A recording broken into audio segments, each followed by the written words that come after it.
मित्रों, सनातन धर्म में वाल्मीकि द्वारा रचित रामायण ग्रंथ का अलग ही महत्व है। कई हजारों सालों पुराना धार्मिक ग्रंथ होने के बाद भी रामायण आज के दौर में उतनी ही प्रासंगिक है।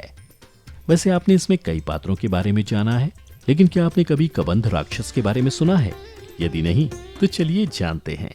नमस्कार दर्शकों, स्वागत है आपका द डिवाइन टेल्स पर एक बार फिर। बता दें, ये बात उस समय की है जब देवी जानकी को लंकापति रावण प्रभु राम तथा लक्ष्मण जी की अनुपस्थिति में हरण कर ले गया था। जब जंगल से दोनों वापस लौटे तो माता सीता कुटिया में नहीं थी। यह देख प्रभु राम व्याकुल हो उठे। उन्हें समझ नहीं आ रहा था कि आखिर उनकी प्रिय सीता कहाँ गई, और उनकी खोज में वे दोनों वन की ओर निकल गए थे। जंगल में कुछ दूर जाने पर उन्होंने एक गिद्ध को जख्मी हालत में देखा। वह अपने जीवन की अंतिम सांसें ले रहा था। उसने अपना नाम जटायु बताया और कहा कि उसने श्री राम की पत्नी माता जानकी को देखा है।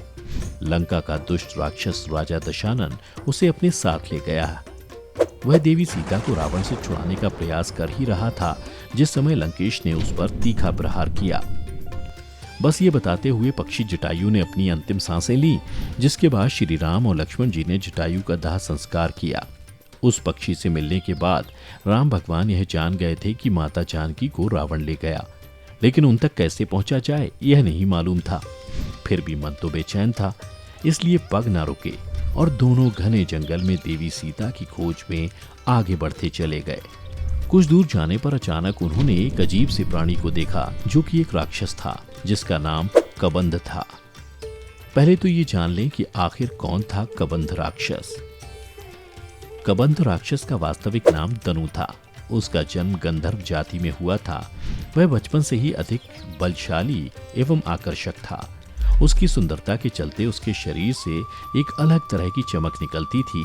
साथ ही उसे स्वयं ब्रह्मा जी से वरदान मिला था कि उसे किसी अस्त्र से नहीं मारा जा सकता। अपनी ताकत व पराक्रम के चलते उसे घमंड आ गया था तथा सुंदर शरीर होने के बाद भी वह राक्षसी रूप धारण कर ऋषि मुनियों के मन में भय पैदा करता रहता था। एक दिन उसने स्थूल शिरा ऋषि को भी डराने के लिए डरावने राक्षस का रूप धारण किया। ऋषिवर के पास बहुत सी दैवी शक्तियां थीं, वहीं वह दनु के इस कर्म से अत्यंत क्रोधित हो गए थे।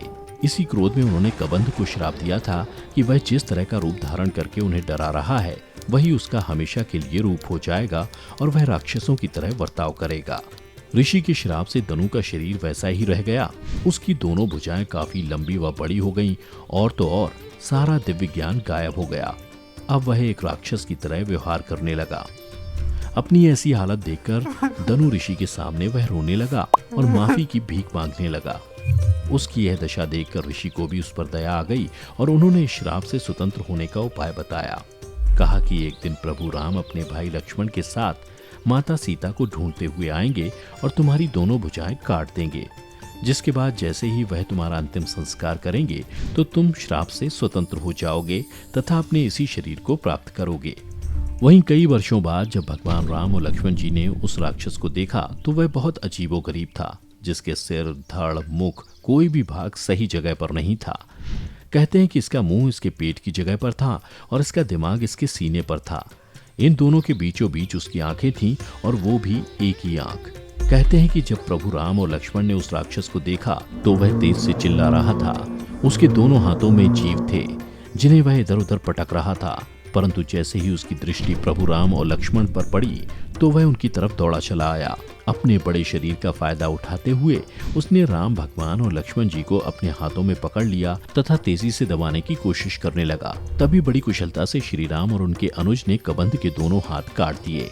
उनके हाथ कटकर धरती पर गिरे और दोनों उस राक्षस की कैद से छूट गए। दूसरी तरफ कबंध स्वयं भी दर्द से कराहता हुआ जमीन पर गिर गया। अपने सामने प्रभु राम को देखकर राक्षस समझ गया कि वह कौन है। वह बड़ी ही कोमलता से श्री राम की तरफ बढ़ा और बोला, हे देव, मैं तो आप ही की प्रतीक्षा कर रहा था। मैं जानता था कि मुझ पापी को इस दंड से मुक्ति देने के लिए आप जरूर आएंगे। कबंध ने कहा कि वह पिछले जन्म में एक ऋषि का पुत्र था, लेकिन वह कुछ दुष्ट मिजाज का था। वह तपस्या में लीन अन्य ऋषियों को तंग करता और राक्षसों जैसे वेश बनाकर उनकी साधना भंग करने पहुंच जाता। उसकी इन्हीं हरकतों से तंग आकर एक ऋषि ने उसे हमेशा के लिए राक्षस बनने का श्राप दे दिया, जिसके चलते वह इस अजीब गरीब राक्षस के वेश में जंगल में भटक रहा था। लेकिन आज वह पल आ गया है जब प्रभु आप मुझे मुक्त कर मेरा उद्धार कर चुके हैं। अतः प्रभु राम व लक्ष्मण जी ने उसका विधि पूर्वक दाह संस्कार किया। अंतिम संस्कार होते ही राक्षस को स्थूलशिरा जी के श्राप से मुक्ति मिली और वह फिर से अपने धनु गंधर्व के अवतार में आ गया।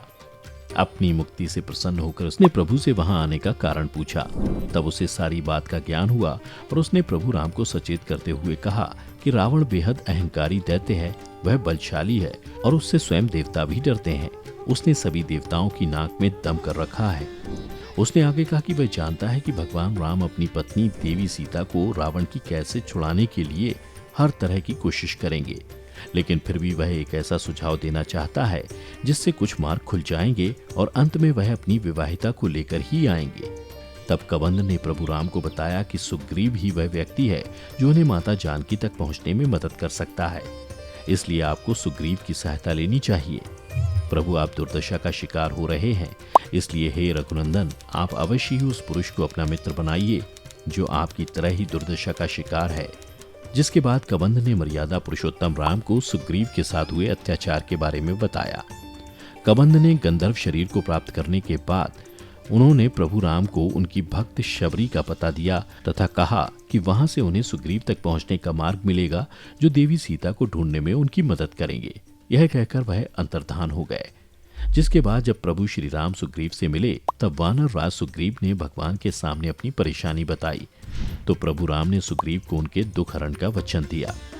फिर भगवान राम ने सुग्रीव के अनुज बाली का वध करके सुग्रीव को किशिकंधा का राजा बनाया।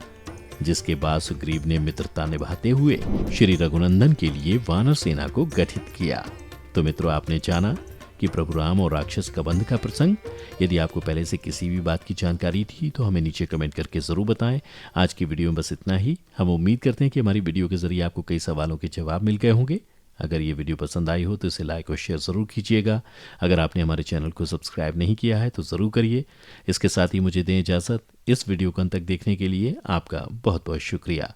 और हाँ, अब आप हमारे सभी वीडियो फेसबुक पर भी देख सकते हैं, जिसके लिए आपको फेसबुक पर द डिवाइन टेल्स के पेज को लाइक और फॉलो करना होगा।